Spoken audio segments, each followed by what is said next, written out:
có xe từ chỉ mua cô là mà ơi xe chế có ta chỉ cô mà lý so qua mua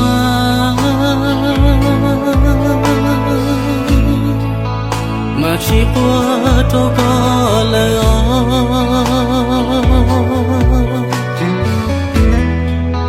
sợ yo mơ cô lu xem bao tư mà ưu tư giữ trao không đua xe mà chỉ hay kia trao lên từ bao cô mà li hoa có tao ý xe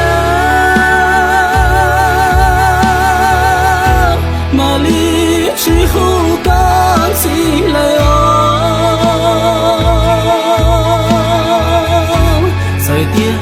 yuan cho có nó bảo tư mà khơi từ giữ trao không thua xe yo pha lì tia yo tia mua đoa mà dù lo tu nên con chờ đã chế ta li nó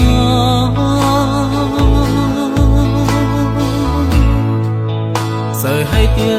lu xia yo mo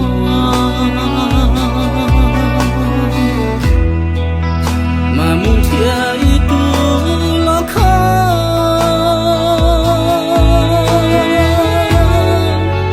nhà chỉ để yo rong lời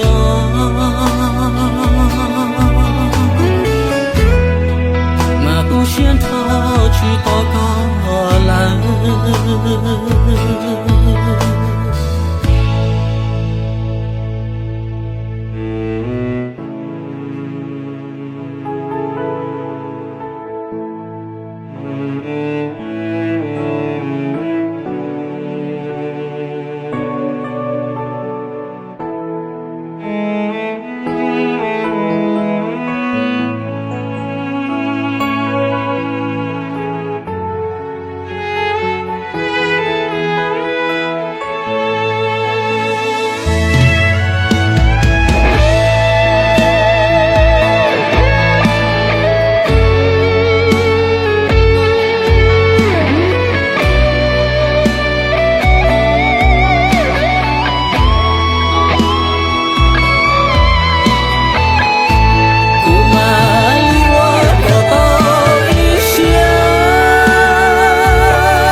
mà khơi từ giữ trao không thua xe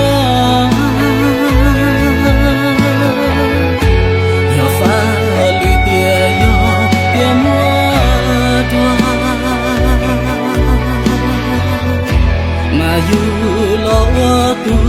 nên con chờ đã chế ta li nó sợ hai tia